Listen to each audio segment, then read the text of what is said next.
ماذا أقول في هذه اللحظات الأخيرة؟ ماذا نقول لك يا حسين؟ ماذا نقول لك ونحن الآن نغادر والمراكب تغادر، كلهم يغادرون؟ وحشة السيدة زينب، هذه المشاعر. لكن دعني أقول لك ما أشعر به أنا. إني أشكو لله وأشكو إليك أمة أنت استشهدت من أجلها يا حسين. أشكو إليك من تركوا المظلوم ووقفوا مع الظالم. إني أشكو إليك ألما لا يعلمه إلا الله سبحانه وتعالى على فترات طويلة. الله سبحانه وتعالى الوحيد الذي يعلم بالألم الذي تحمله ريم الوريم. لعلني أرى بعيون لا يرى بها الكثير من أمة الإسلام.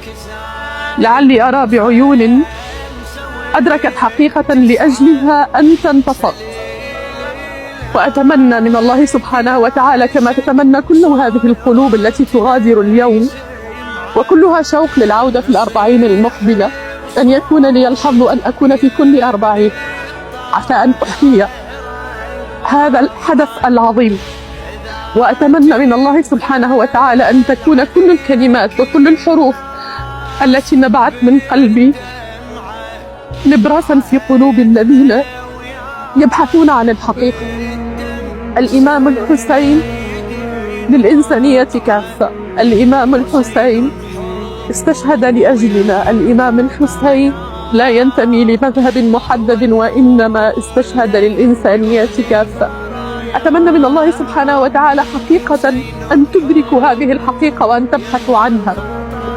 سمعتموها من الكثير من الذين زاروا الإمام الحسين ونحن نراهم اليوم كلهم يغادرون.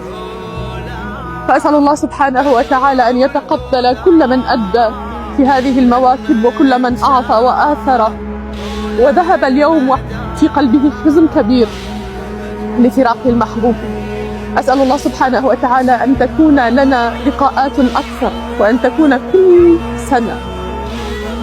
سنة تعداد للقلوب لكي تسير إلى الله سبحانه وتعالى من البوابة الحق، بوابة الإمام الحسين سلام الله عليه.